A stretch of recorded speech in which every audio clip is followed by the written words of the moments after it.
Welcome to the SCORCH Trials by James DASHNER. James DASHNER himself is this book is about the SCORCH Trials, and this is very different from the movie, so don't trust movies. Let's start off with the summary. The summary of the SCORCH Trial is actually a pretty interesting one, too.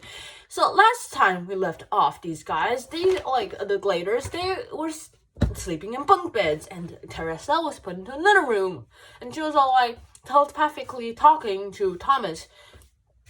And then they were talking to each other, and then and then Teresa said, wait, something's wrong. And then suddenly this happened. She cut off. Suddenly with a suddenness. So sudden that something must have happened.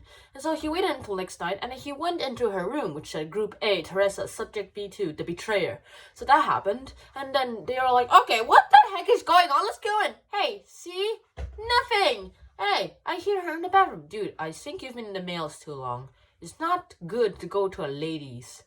Oh, yeah. Well, let's just wait for her to come out. And when the person comes out, it turns out it's not Teresa. It's a he. Wow. It's him. It's a he. And he calls himself Aris. And they're all like, who the hell are you? And he was all like, who the hell are you guys? Where's Group B? Where's Teresa, the girl who was sleeping here? What are you talking about? I was sleeping here the whole time last night. Bro. Wait, also, why do you have a tattoo on your neck? What tattoo on my neck? Wait, I showered last night. I would have known if there was a tattoo on my neck. Hey. You're lying. I think you're lying. Hey, why are tattoos on your neck too? What? Hey, I have one too. And everyone realizes that they all had tattoos. The ones from the maze, where they were all males and one female, that actually happened. And then they realized that this guy was not from the maze, but then he said, from the maze, dude, the maze. And then they realized something, so they made 2 trials, one for all male and one female, us, and one for all female and one male, them. So we're Group A and they're Group B, pretty much. Bro, this is bad. So these guys, wicked. Apparently it stands for World in Catastrophe.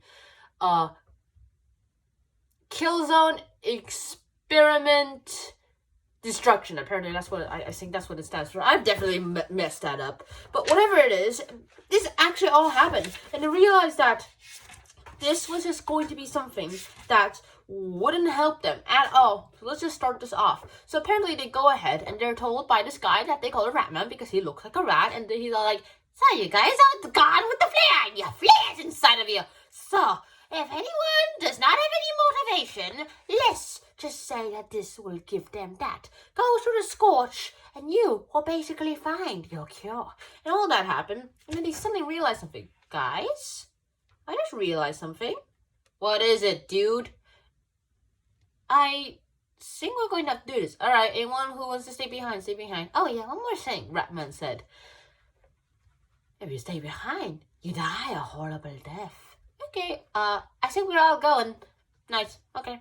Goes through the goes through the traps, and they basically go through a little portal thingy, and they get themselves ended up in a tunnel. And then suddenly metal balls start coming in, and apparently they're killing machines. They squash your heads. So that all happened, and then they realize, bro, they're menacing. Yeah, definitely. And then they kill 2 Gladers, and almost kills Winston. Oh, shoot. And they go ahead, go out of the SCORCH, and they find 2 Clanks, and apparently Clanks are people who are infected with the flare. So that happened. So what happens next? Well, apparently the next thing that literally happens is this. They find a scream, and they're like, go to the building, there's a girl there. Wait, the scream was fake, but the girl is real, and she's Teresa. Teresa is like non-responsive, and then she suddenly realized Tom is there. They talk a bit, they kiss, and then they go ahead and they go away. And then Teresa says, stay away from me. It all happens. So that all happened, and then again, they just go ahead and cross through. Then a thunderstorm happens, which kills Jack and Winston. That all happens, and the next thing that happens is that, well, they end up into a bunch of Group B people. And then once they end up into a bunch of Group B people, they're all like, hey, you know what? We're gonna kill you. Teresa's kid, that was stupid. She was doing it against her will. And then Teresa herself actually said that too. And then Teresa and Aris pretend that they have actually liked each other and known each other longer than Thomas, and that she was just doing that so she could gain Thomas's trust, but now that she doesn't need anymore. And then suddenly later, a few minutes later, they free him, and they're like, alright, that was all an act. And they're like, which one was the act?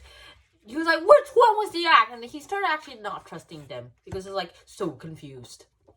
And then he was actually shot by a rusty bullet. And then Wicked comes in, saves the guy. After a few days, he comes back, and they were like, okay, so Wicked don't want me dead. They don't want that bullet to happen at all. That was not a variable. Okay, so experiment continues. They go ahead and they finally get to the Scorch trials, and then they go across the Scorch, and then boom, they're in the place where they're supposed to be the cure.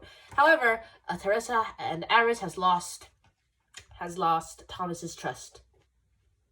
Wow. That's pretty much it. And the epilogue is just an email that is sent by the director of Wicked, and she says about the Scorch trials, and then talking about, we will tell them later if they are immune or not. And that's about it. So hopefully you guys enjoyed this episode. Hope to see you guys soon. Until next time, Shanana, peace.